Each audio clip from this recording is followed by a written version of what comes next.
Hello, ladies and gentlemen, and today I'm joined by Samantha Mack. So how are you doing today, Samantha? I'm wonderful, thank you. How you doing? I'm okay, thank you. I'm just enjoying my Saturday evening. Is it Saturday evening for you? Yeah, Oh gosh. Okay. It's bright and early in the morning for me. that's the problem.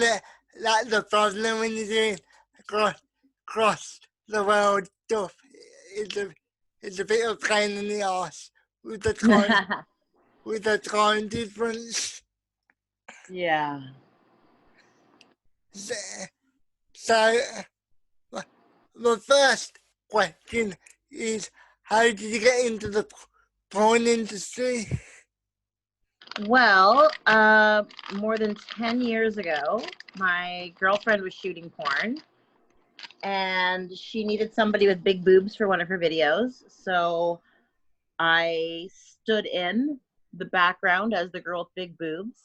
And when I saw what she was doing and how well she was doing, I asked her to help me get started doing the same thing. I imagine it. I imagine it must have been quite nervous for you your first time. Well, I did femdom and fetish videos for the first 5 years, so it was quite easy. I didn't even take my top off, I think, for the first 3 years. So, so I would imagine that was very calming for you. Calming for you. That, Yeah. because yeah, I've always, I've always found the porn industry very very fascinating. Cause you always hear these creepy stories about things that things that happen, things that happen on set and that. So it's really, is there any truth to some of these stories from what you can tell? I mean, I haven't experienced anything really creepy on set. People are very respectful. Um, I mean, I've heard some horror stories, but I don't know if they're old wives' tales or not because everyone's been so wonderful to me in my 10 years of experience. That's okay. I guess it depends who you work with, like anything in life. I mean, I'm a pretty tough chick though, so people don't try to push boundaries with me very often. I, I, I, I imagine you come across as a very forceful woman, but in a good way, obviously. Yeah, a little bit. I've been told I'm intimidating a few times.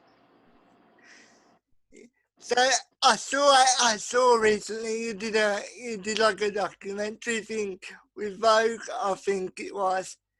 What was it? So what made you want to get involved in the documentary? They came to me. I had been running porno boot camp in Vancouver for years and teaching people how to set up their clip stores and OnlyFans, and I've been running programs teaching people how to perform on camera, how to run cameras for their own content, and they thought that my story was interesting. I was a model for a different story, and we started talking behind the scenes, and they wanted to do a story on me, so I ended up getting a documentary called Porno Boot Camp. You can see it on YouTube, and it blew up, and it still has a ton. I have people auditioning every single day still, and I'm not even in the same country anymore. So so so, so can because there's a stigma for around porn that is just simply just two people having sex. And I view it as sort of like an art form. Because if you think about it, it's sort of like acting in a creepy way, if you know what I mean. Well, there's a lot of acting involved, that's for sure. Now, do you think porn can can can give people the wrong idea about sex. Because I know from my personal experience with some of my friends, they think porn's they think sex is exactly like that. No, it obviously isn't. But what would you say to people that say it can sometimes create a false expectation in people's minds, if you know what I mean? I mean, sometimes we're telling stories and making movies. Like, I'm not actually a nurse or a teacher or an astronaut or whatever else I've played. There are people today who recognize me from certain movies and ask. I did a series called The Face Crusher, and people still ask if I'm the Face Crusher and if I really enjoy that. And I was like, no, I was acting. It was a movie. It was a hilarious character where I was a vigilante superhero. I'm not actually a vigilante superhero as much as I want to be. And so sometimes people forget that porn is storytelling. But sometimes, when people say that porn isn't real, I have to say that, the sex that I have on camera is pretty accurate to the sex I have in my real life. I would have obviously you dramatize it out because I can't imagine you having sex and then looking in the opposite direction. Yeah, that's I usually I have to say I don't turn out for the camera when I'm having sex without one. Yeah, because I think nowadays people are too uncomfortable to talk about sex, and I think sometimes, especially with younger people, it needs to be talked about. Obviously, you have to take it in a responsible way. But I do think it's important for people to talk about it. Yeah, well, I think like with porno boot camp, people learned really quickly that, it's not about your pleasure, it's about performing for the camera. And men are often very shocked when we ask them, can you come on command? If I shoot X number of minutes with you in this position, and then can you give me a pop shot? And they're shocked. Most men are like, no, my dick just does what it wants. And I'm like, okay, well, that's the difference between you having sex in your real life and people having sex on camera. On camera, everything is choreographed and staged for the most part. We know what positions to fold ourselves into so that we look the best. And in real life, people don't behave that way. You move into positions that feel the best, which necessarily don't necessarily look good. And there's nothing wrong with that. It's just there's two different motivations. So I don't feel like porn is designed as an educational tool. It's supposed to be entertainment and fantasy, and it's unfortunate that people are treating it as education. I just think in schools and that, yeah, because because people are, I don't want to say they're frightened, but they do get a bit worried about talking about sex. That encourages them to go onto the internet, and obviously they see porn, and because nobody tells them any different, they they assume it's exactly like that. It's exactly like that to the T. If you know what I mean. I do. I understand your point of view. So yeah, I also saw that you like motorbikes. I do like motorbikes a lot. So what's your favourite bike to ride? Honestly, I'm still hooked on the Honda CBR. It's still my favorite bike because of the shape. I was riding a lot of cruisers before that, and then I won a Honda CBR, and I tried it out and I gave it the benefit of the doubt, and it became my favorite overnight. Um, so that's still what I'm looking for. I just had a Ninja last week that I was riding, and it was fun, but just not as good. To be honest, to be honest, I I'm I'm not a big fan of motorbikes. I just think there's better things out there to ride. Like I would I prefer the look of like like the four wheelers like like ATV, what are they called, ATVs. I think they look way cooler, to be honest. You think so? Yeah, I just think they look aesthetically better. But I guess with a motorbike you can drive it pretty much anywhere. With a four wheeler, I can't. It must be with a basically what I'm trying to say is with a motorbike you can pretty much drive it anywhere, and with a four wheeler it's obviously a lot more difficult. Obviously with the size. Yeah, and I don't believe that four-wheelers are street legal. Uh, for some reason, I always put the word in in the US. Obviously, you know more about that than me. But I always put the word, so my apologies for that. Aren't you right? No, I think the most what people are drawn to motorcycles for, I really think is that feeling of freedom when you have intense acceleration. You can't achieve that in most vehicles. And I think a lot of people are chasing that thrill. And it's fun. It's a blast. I like it.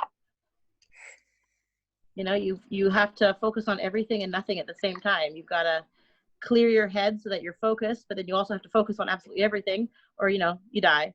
So it's a very interesting Zen-like state. Would you would you say it can make you a better driver, like just mentally and that? Because obviously Oh, you have to be. 100%. That what do you think? What's been your favourite area to ride in?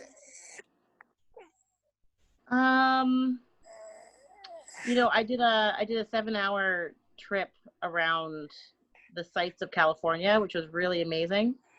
I can't even tell you where I was because I don't know. I just kept following the road, and I think my favorite thing is really windy roads. Yeah, Yeah, I found myself in this like middle of nowhere place up on a mountain with super windy roads, and there was maybe 4 cars that passed me, and it was absolutely incredible. Now, in hindsight, a little bit dangerous to have no one around on such a dangerous road, but it was a type of serenity that you don't find in many places. I imagine good to clear your mind as well. Absolutely. So, how was your wedding on the other week? The wedding was amazing. We went to Vegas. We had a bunch of our porn friends there with us. I think there was only 3 people who were non-industry who were there. It was a very fun, sexy time. I, I saw your Instagram story and the photographer was a bit weird, wasn't he, when you were taking some of your wedding photos? Oh, you saw that, eh? Yeah. Yeah, we had to delete that post. Yeah, it was a little. Our photographer got a little excited that 2 girls were getting married, and our vows were a little less PG than most weddings. Although they were very honest and it was very true. I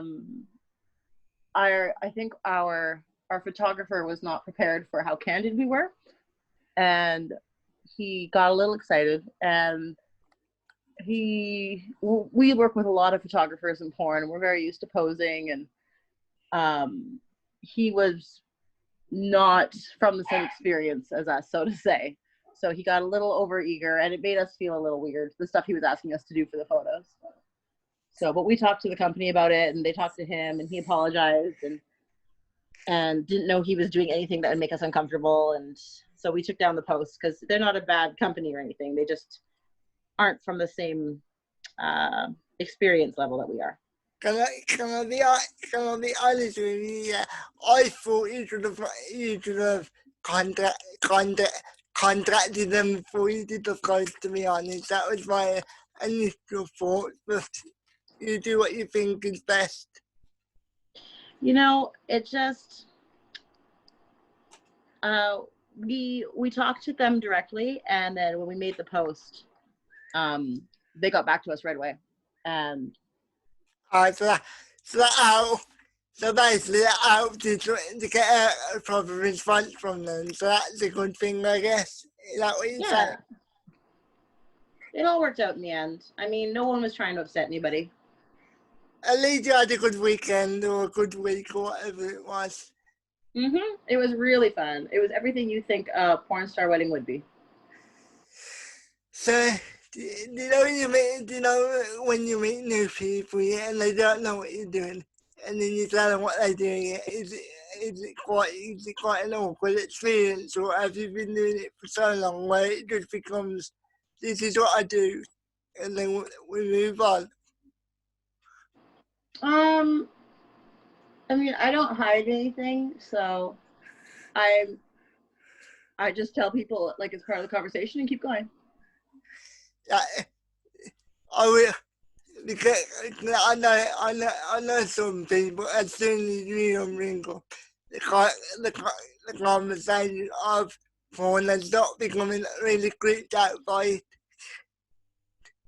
And I personally think I personally think people take it way too seriously. Like it really doesn't it really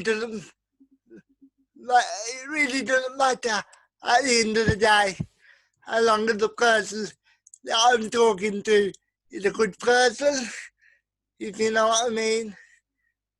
Of course. You know, some of the best people I've met have worked in porn. Like, I don't think you can judge someone based on what they do, to be honest. Yeah, I completely agree that you know what society's like nowadays.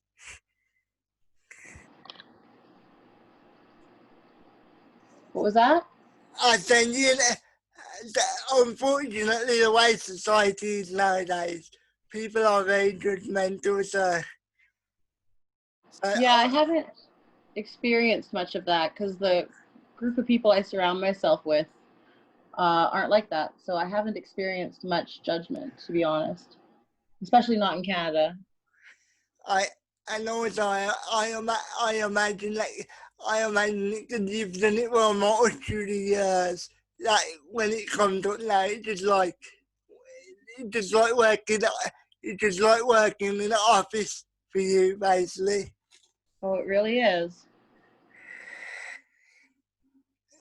Yeah, 90% of my job is office work. That's what people don't realize.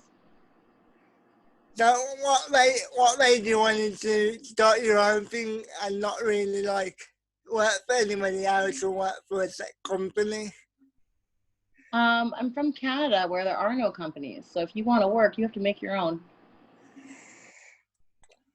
That really surprised me. I thought I didn't expect them to be as many as I didn't expect them to be as many as there are in America, but I expected them to be a couple. But really, there's none in Canada. Not in Western Canada. I mean, if you're filming for a company in Western Canada, you're going through me. There's a small group of us who worked hard to create some sort of industry there so we would have work because it's something we wanted to do and we were passionate about.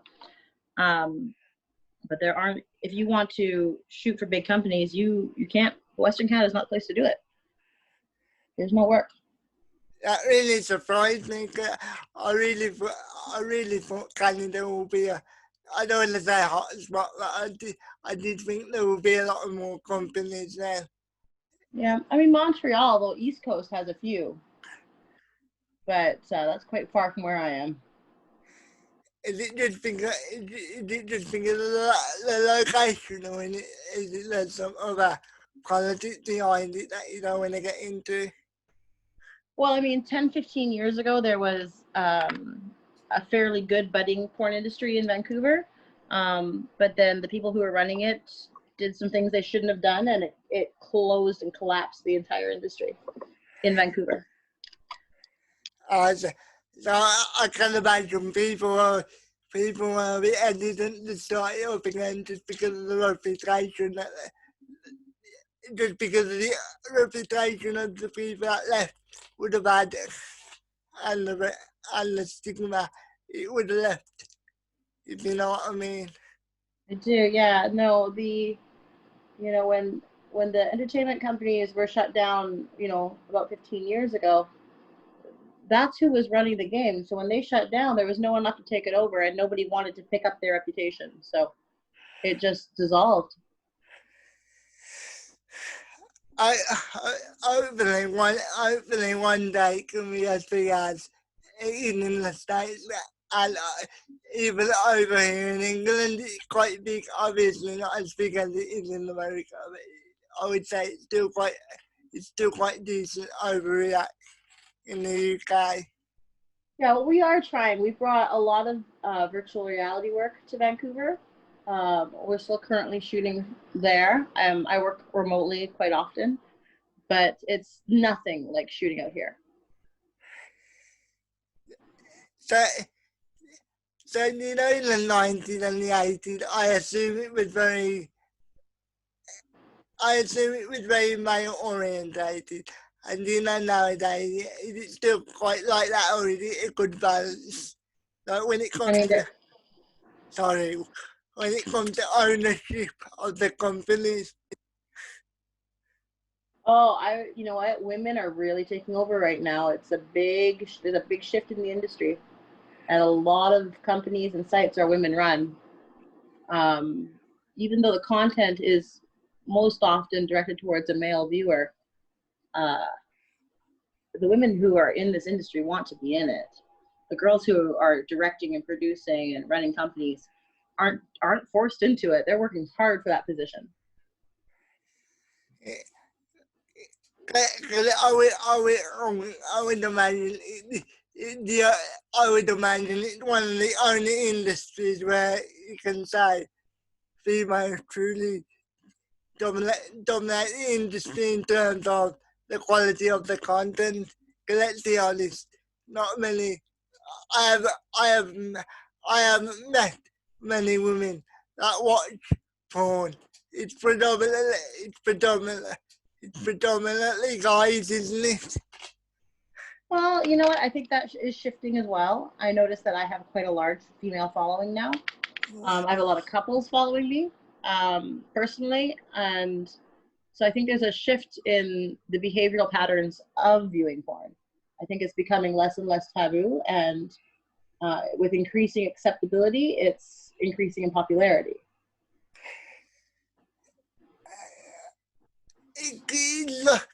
It's nice to hear that because it's 2020 and everybody can do whatever they want as long as you're not hurting anybody.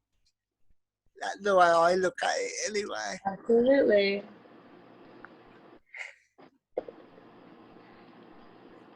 So, so, so when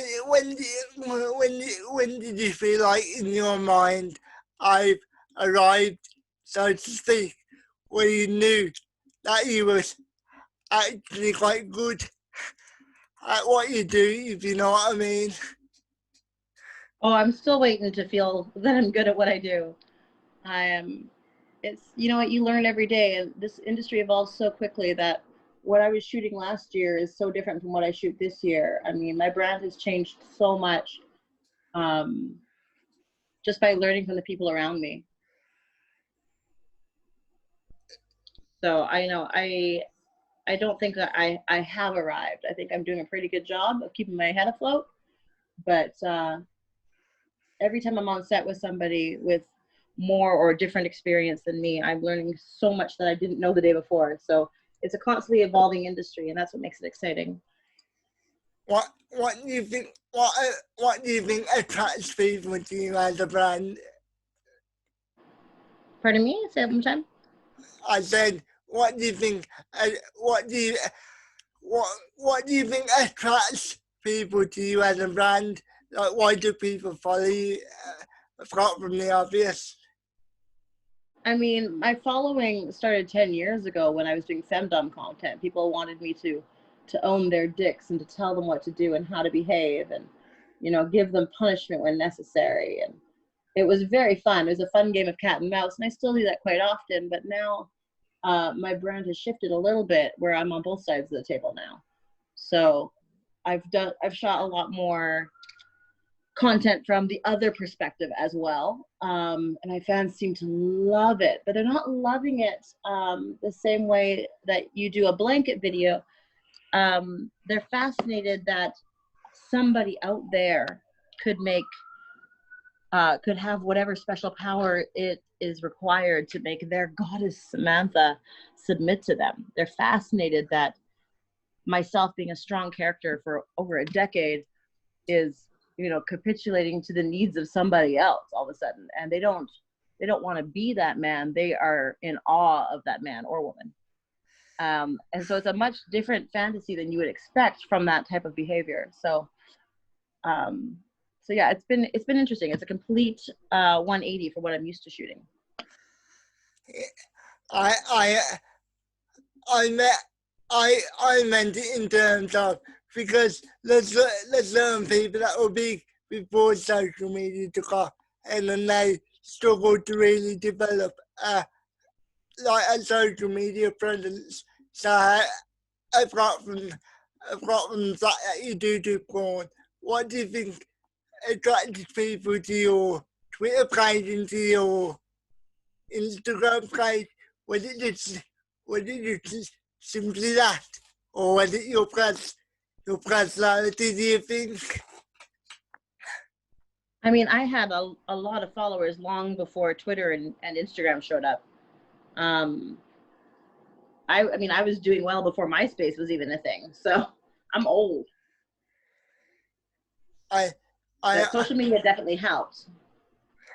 I imagine it was like, as soon as social media came in the game, it was like do you know when you when you learn a new language and it's like completely weird to you? I imagine that's what social media was like for you when it first came out. I mean, social media was very, very helpful. I jumped on it right away. And I jumped on MySpace right at the very, very beginning. There's a couple, like when Instagram was in beta mode, I was one of the first testers of Instagram. When you could actually scroll through Instagram and get to the end of the photos because you ran out of content. So being at the forefront of a lot of social media has been very, very helpful for me. And now it's just commonplace. I think Instagram. I personally think Instagram could be a lot better with the home page, because sometimes, unless you type somebody's name and you don't see what the post, because the way it's designed, I don't really like it. Maybe that's just me. I mean, I'm a big fan of Instagram now. When I was in the beta testing program, I actually deleted it because I got bored of it. And then I regretted deleting it and having to start again once it blew up. Same thing with OnlyFans. I've been on OnlyFans since before 2016. And it didn't blow up until this year. So I had a 4-year head start on most people. Me, frankly, I can understand it from your perspective, but I find OnlyFans really, really weird and really peculiar. Why? It's just not something that I'm willing to use.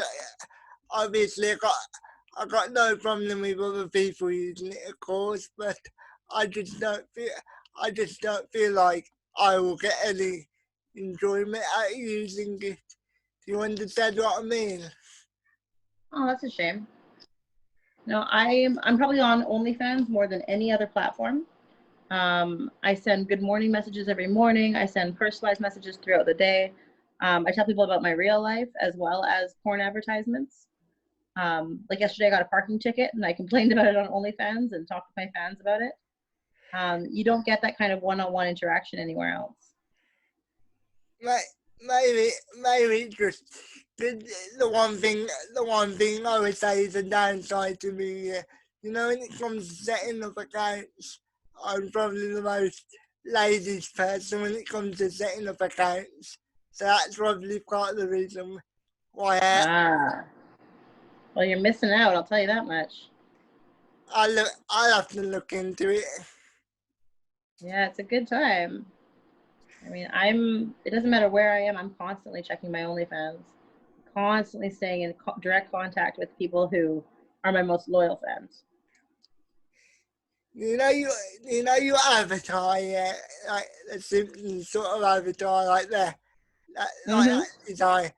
Did you do that or did you get somebody to do it for you? Oh, that was a gift. There was a customer who came into the club that I was DJing, and he drew me as a series of Symptoms characters. I've got 8 or 9 different photos. He's a very talented artist, very nice man.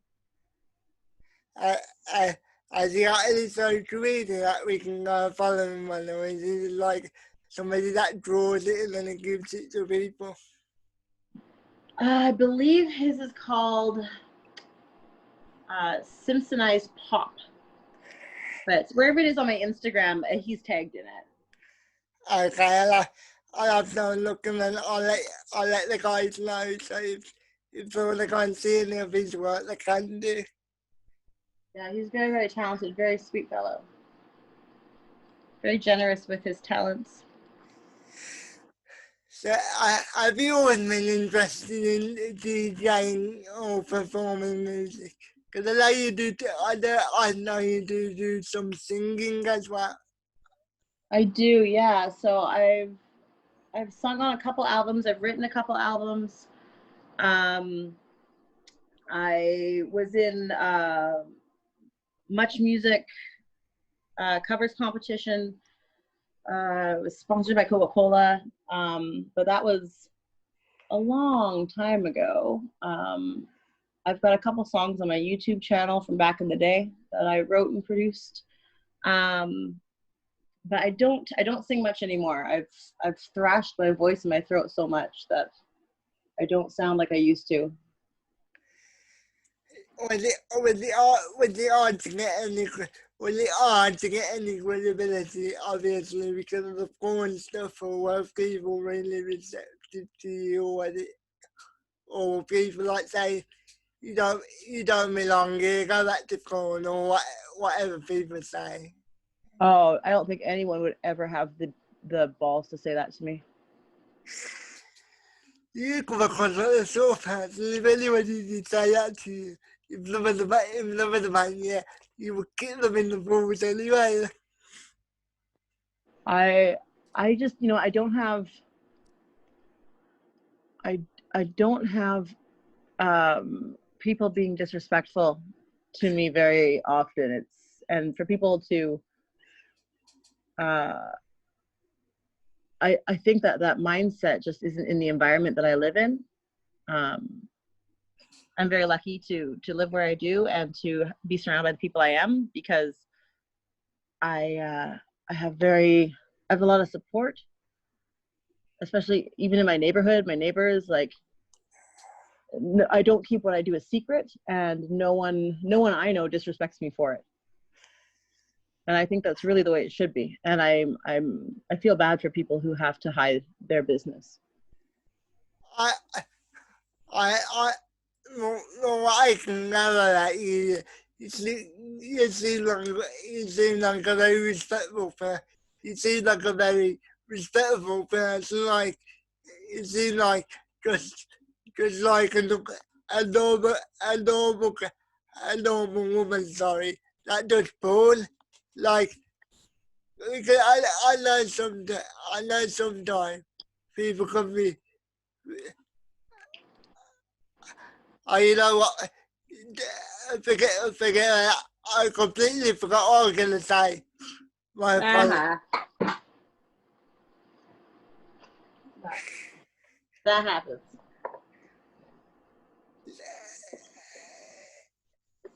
Have you always liked animals, or is that a new thing? Or Pardon me, say that one more time. have you always liked animals? Cause they are two dogs with a dog in the background. Is that your dog, or is it like a joint ownership? Oh, I have 2 dogs back in Canada.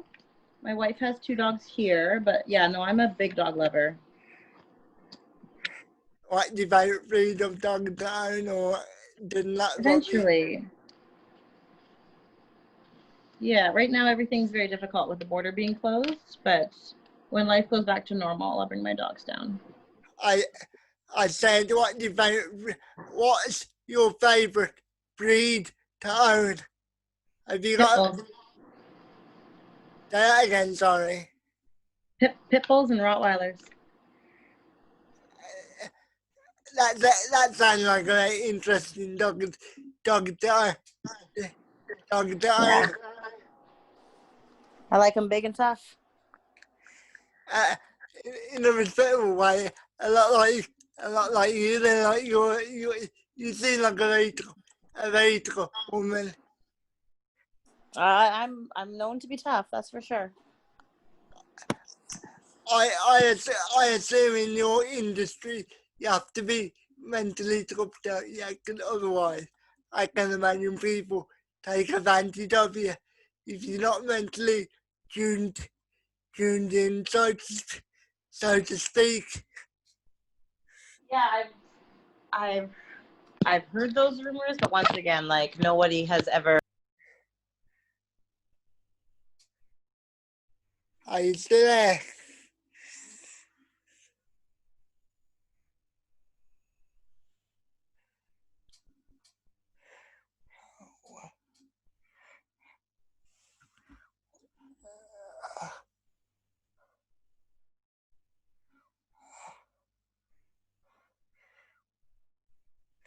Are you still there? Hello? Hello? I Oh, don't know. it put me in driving mode. That's weird. No worries. It don't matter, just carry on. What were you going to say, sorry? Oh, I just think that there's a lot of assumptions made about porn, and it's based on old stories from long, long ago that have been passed down after generation after generation. And what people don't understand is that the industry is very female driven, and we take extreme precautions as for people's safety and comfort on set. And I think one of the safest places you can be is on a porn set, and one of the places you'll be most respected is on a porn set, especially now with the precautions we're taking around Black Lives Matter and COVID and everything else that's happening in the world right now. So a lot of these assumptions that people make about porn are just that, they're just assumptions. I imagine it's a lot like a fraternity in that way, like you all look out for one another and things like that. It's a very small industry, so we all know each other. So, I, I, have you ever been around the world to do porn? Like, obviously you're from Canada and you live in, I believe you live in Los Angeles now, don't you? Or do you still live in Canada? I currently go back and forth between both places. So I've got from the both places. Have you ever been to like England or like to France or anywhere like that to do a scene? No, I have not. Is that a choice or had the opportunity not came up? Yeah, I would say that. You know, there's so much to do here that there's not really a point in leaving to explore what else is available. that makes sense. Because like, why would you go all the way around the world when you can have everything that you need at home basically? Exactly. I mean, that's why I've stayed in Canada for so long.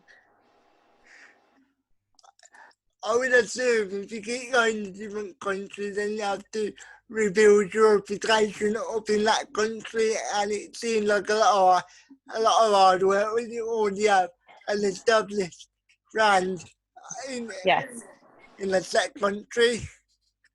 Yeah, no, it is. Even just being in LA right now, it's very challenging because I'm the new girl all over again. Even though I have a built-in reputation already, it is challenging because, I'm not established here. So I have to start from scratch in many ways.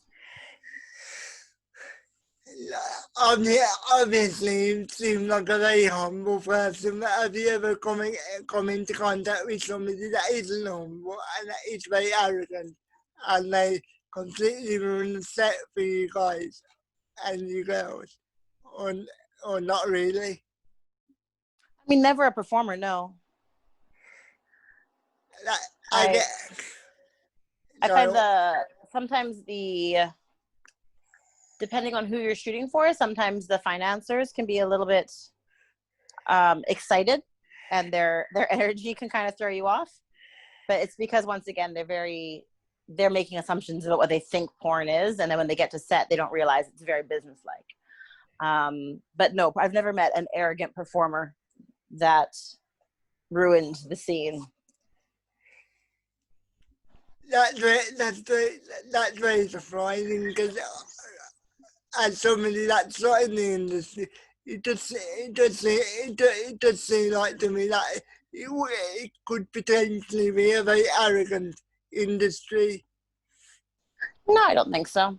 I think that's maybe an outsider's point of view looking in. I mean, everybody I know and work with is very quiet and very humble. I had an experience last night in the elevator where I was standing with a very well-known porn star who had just finished shooting with Brazzers, and this young man walked in and was bragging about how much money he makes and how he's his own corporation. And I was like, oh yeah, what do you do? And he said, oh, I'm a porn star. And we both looked at each other, and we looked at this guy who we've never heard of. And he's like, yeah, I'm a porn star. I'm on OnlyFans. And I was like, oh, okay, cool. And then he asked if I would follow his social media, and I did. And he had 1,000 followers. And my friend and I got out of the elevator, and we laughed, and we're like, okay, so that's what a porn star is nowadays, is a guy with 1,000 followers who opened an OnlyFans account. But I mean, I'm very happy that he is sex positive and that he's excited about the industry. But at the same time, I was like, he didn't even know that who he was in the elevator with when he said that. I would imagine, as time goes along, you are gonna get, you are going to get more people that are going to be are going to be different, so to speak. Because obviously the times are different with OnlyFans and things like that. Like you don't really need to do it like a proper porn shoot anymore, do you really? I mean, OnlyFans is a very good platform to have on the side. Yeah. And it saved a lot of people who were only filming for other companies, especially when COVID hit and we all had to shut down. It's the same thing with having your own clip store, or having a Pornhub premium account. These are all great ways to supplement your income when you're already producing your own content. What's interesting about OnlyFans is it became accessible to people who had never shot before. So you got a lot of amateurs on there who turn on their cell phone, take a picture of themselves, and then go, boom, I'm a porn star. And it makes us chuckle when we spend 80 hours a week editing and producing and promoting and advertising and working on scripts and lighting and set deck, to have somebody walk in and be like, oh, I bought a cell phone, I'm a porn star. We're just like, really? You don't understand the work that was put in to earn that title. Even like, I don't call myself a porn star at all. I'm still a performer because I'm not a star by any means. So I don't want to put words in your mouth, but do you find it insulting, or is that not the word you would use, or do I think it's cute nowadays that people who have, less than a week's experience are very much excited to brag about being a porn star. It's adorable. It's like a kid playing their first hockey game and then calling themselves a pro hockey player. You're forgetting the hours of work that go into actually what the job is. Obviously, I would imagine it required a lot of, I don't want to say training, nothing, a lot of practice to be a good porn star, at least, because obviously there's a way to film it and there's a way to perform to make it look good. I mean, and every performer is different, and everyone you work with is different, and you have to learn how to make the best video you can with whatever skills you and your performing partners bring to the table. And it's a little bit of a challenge sometimes. Because at the end of the day, you're hired to make somebody else's script look good. Now, as you said, you've been doing it for quite a long time. Would there ever be a day where you fully retire from on camera? Because obviously they have so many different categories for older people. Obviously they have the MILF section and old and young section and things like that. So could you ever see yourself fully retiring from on camera, or are you just gonna keep doing it until you know what I'm trying to say? My goal is to retire at some point. That's why I work as hard as I do right now, so that I don't have to work as hard in 5 or 10 years. But yeah, I imagine that I will move on and grow into different areas of film or production or whatever this leads to next. I imagine you would be. I imagine just listening to you talk, you would be a good mentor for any young men and women coming up in the game. Because obviously you've got some good experiences, and you obviously know what to do, what not to do, and things like that. So I think you'll be a good mentor. Yeah, and I mean, that's how Porno Boot Camp started. It was teaching people who knew nothing how to do what I was doing. Because if there's more people like me, then we can build an industry. We have a roster of talent available to work. We can start bringing in more jobs. So I do enjoy the mentorship of it, and taking away the stigma and showing that the porn industry really is just like any other industry. You work hard, you build a beautiful product, you work on the advertising, you sell it, you earn your profit, and you do it all over again the next day. Yeah, I imagine in that sense it must be pretty rewarding when you put out a video and people really enjoy it. Obviously, from your perspective, it must be pretty rewarding in that aspect.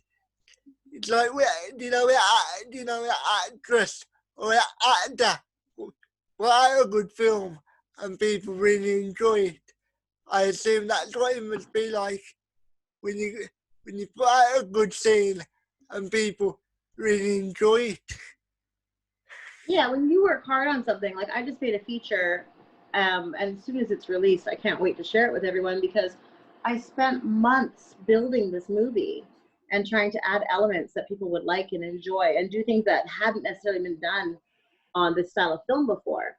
And so you want to share it with the world. You're proud of your work.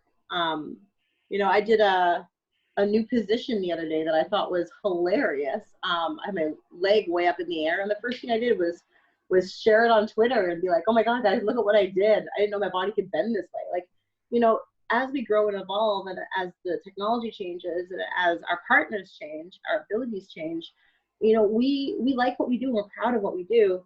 The fact that there's sex involved is very secondary. People want to show off how beautiful they look and what they can achieve, and you know, how they can melt the viewer without even connecting with them. And so we're proud of our work. We like sharing our work. That's why you see so much of it for free on Twitter. Speaking of free, obviously, did I nowadays, yeah, obviously, when you got OnlyFans and things like that, yeah, did it annoy you when you see some of your content on porno for free and you basically get nothing from it? I don't, I don't know how it works basically, but I imagine you get nothing from porno because it's obviously free. So how do you think? How do you feel about things like that, or didn't it bother you?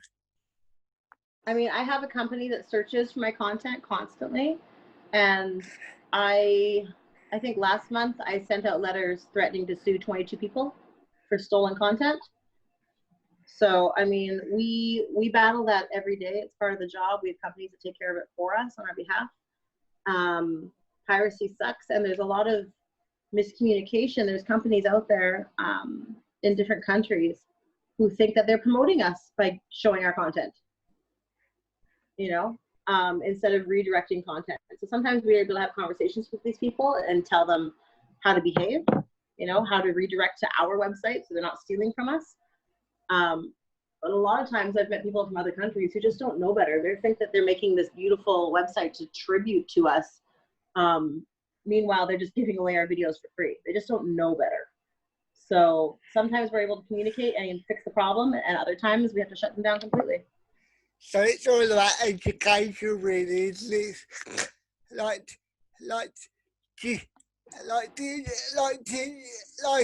teaching people that don't understand how it works. Basically, obviously, I imagine sometimes that there are people that do know what they're doing and they just don't care. Yeah, I mean, most recently with the change of the internet and social behavior, people have assumed that they are owed porn and that's something that they are deserving of for free. And changing that mindset has been crucial to the survival of porn. And that's where things like OnlyFans have been very beneficial.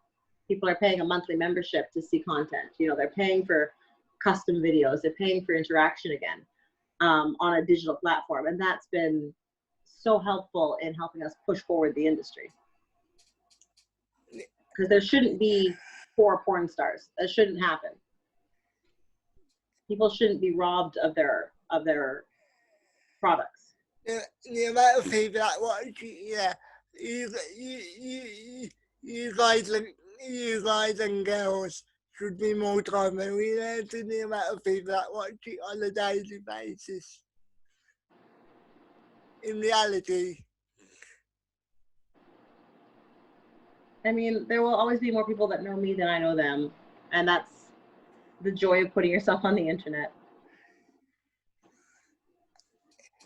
obviously, what you do, you obviously have to work out. So do you work out, or is it just like, are you naturally, are you know what I mean? Like, I assume that you have to work out just to keep your body flexible. Like, do you know what I mean? Like, I hope that didn't come across wrongly. I mean, I work out a lot. I just lost 60 pounds. So I'm constantly working out. I'm constantly ordering meal prep from certain companies so that I'm eating as healthy as possible. But yeah, I mean, porn is a physical job. You have to be in shape to do it. And the more in shape you are, the better it looks, the better it sells. I imagine it's like, in a weird way, it's sort of like being, it's sort of like being like a, in a weird way, it's sort of like being a bodybuilder, isn't it? In terms of you have to get yourself looking aesthetically pleasing in a certain way, if you know what I mean. I mean, well, that's why people have plastic surgery, right? Yeah. We all just want to be beautiful. I personally don't think I'll ever have plastic surgery. I'm just comfortable with who I am, to be honest. But obviously, I do understand why some people enjoy having plastic surgery, and if they enjoy that, then go right ahead. I mean, I know each time I get plastic surgery that there's a possibility something could go wrong and I could die, and that's the risk I take to try and better myself in my career. And that's a huge risk, and you don't see those risks being taken in many other professions. In a way, not in a way. It's in a way, in a weird way. It's because it's not really weird, but it's sort of like a. You know what? Actually, it don't matter. I lost my point now, so it don't matter. So, what did you? How did you spend a normal day when not working? Pardon me? I said, I did spend a normal day when you're not working. Oh, a normal day when I'm not working. I don't know if that exists. I work every day. Yeah, I mean, I was already working this morning. I mean, I'm taking time off this afternoon to hang out with my friends. But until then, I'll be editing photos and submitting documents to companies that I'm making movies for, and I'll be on my OnlyFans all throughout the day, regardless whether I'm taking the day off or not. I mean, there is no day off when you run your own business. Maybe I could have worded it. I meant, what do you do to relax, to unwind from your daily life? I usually rent a motorcycle and drive really, really fast. That's my only source of escapism. It's like, eventually, would you like to own your own motorcycle, or are you just happy with renting them? I mean, I have owned motorcycles. I don't have one here in California yet. I've been renting out here. My goal is to buy one. I promised my neighbors that I would try a Harley before I make a decision, because they're convinced that I need a Harley. But yeah, no, my only escape from work is riding motorcycles right now. And that's because of the amount of focus that it takes. It forces me to not think about work. However, I always have my earbuds in, so if my phone does ring, I pull over and I have to answer phone calls constantly. So even when I'm escaping, I'm never actually cut off from work. I imagine that can sometimes be really effective on your mental health. So how do you actually like get away from it if you need to take a break? Because I imagine that sometimes it can be really overwhelming at times in certain situations. So how do you deal with that? I mean, because I work for myself, it doesn't actually get too overwhelming. I'm not trying to please a company or a director. I make a lot of my own rules, so I don't feel the need to escape very often. A lot of times it's just the amount of work that I'm facing is what's overwhelming. Yeah. And that's my own fault. I shoot too much. Because I know for me, even though I do my own stuff, I still have a set standards for myself that I like to hold myself up to. So how do you make sure that you don't fall below a certain standard, you just listen to your audience, basically. Let me say that one more time.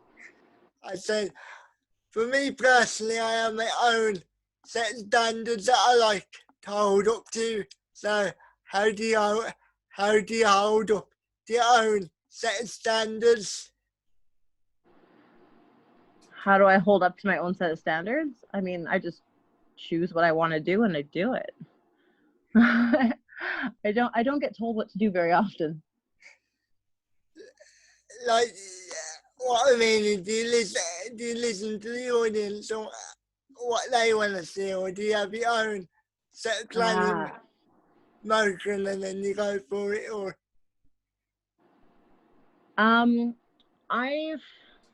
What's interesting about porn is that the industry itself listens to the audience and provides what the audience says they want to pay for. Unlike the regular film industry, where we create something and say, hey, isn't this cool? Don't you like this? And then they direct the audience's energy. And they tell them what's cool. They tell them what to like. Porn is the opposite. However, because I started in femdom, I was able to do the opposite and tell people what I think is cool and tell them what they need to think is cool. And the benefit of femdom is you have a lot of influence over the thoughts and opinions of your audience.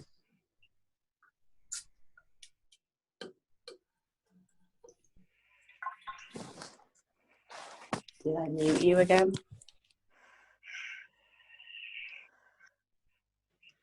Does that make sense?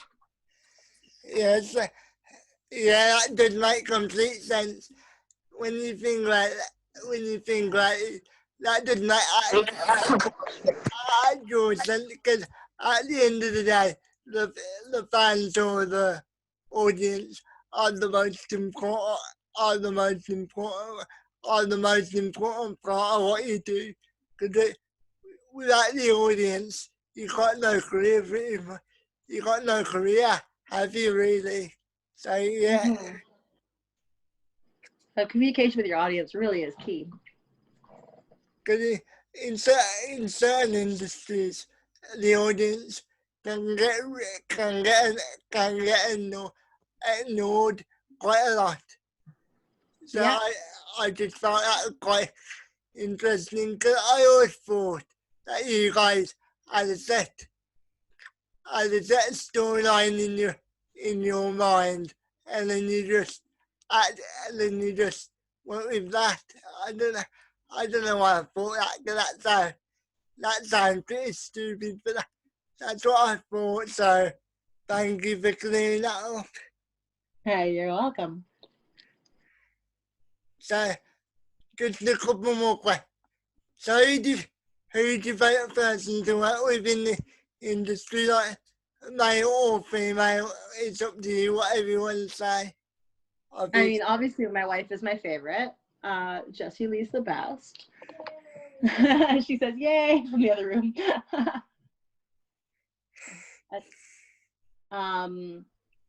Yeah. As for male performers, my best videos have been the ones I've done with Derek Pierce, because they've been the complete opposite of what my brand was established as. So they've been really, really popular videos. So currently he's my favorite person to work with. Well, male person to work with. His videos do better than anyone else's, so I'm quite impressed. Speaking of that, yeah, do you know when you see somebody does well for you, like in the scene, do you look at the numbers and see, okay, the people like this person, or they like that person more, so we need to do more stuff with him or her, or is it just whoever's available, or do you actually look into the analytics? I assume you look into the analytics, don't you? I mean, I read my analytics, and I go in the back end of my website constantly to see what's actually drawing traffic. Sometimes it's wording, sometimes it's a GIF, sometimes it's a performer. So it's a little bit of trial and error, sometimes trying to figure it out. But yeah, if a performer is doing well, you do everything you can to bring them back. So my last question is, how would you like the people to remember you? Say it one more time. How would you like the people to remember you? I mean, I'm pretty happy with my work with Porno Boot Camp, and I like that we were able to destigmatize the industry a little bit and show women in a position of power and strength within the industry that is traditionally assumed to be male dominated. And I hope that that is really what I'm remembered for. And I hope that when I'm done, there will be some sort of industry in Vancouver. That was my goal from the beginning. We, you know, one day would you like to be given the key to the key to the city, the key to the city of Vancouver? I mean, my dad was already given the key to the city beside Vancouver, so I don't know if we need many more keys in our family. Okay, thank you for coming on. I really appreciate it. So, Thank you. So thank you for watching, guys. Please like, comment, and subscribe. And thank you for watching. Do you want to say anything to the people, Samantha, before we go? No. Thank you for thinking of me. I appreciate you having me on, hon.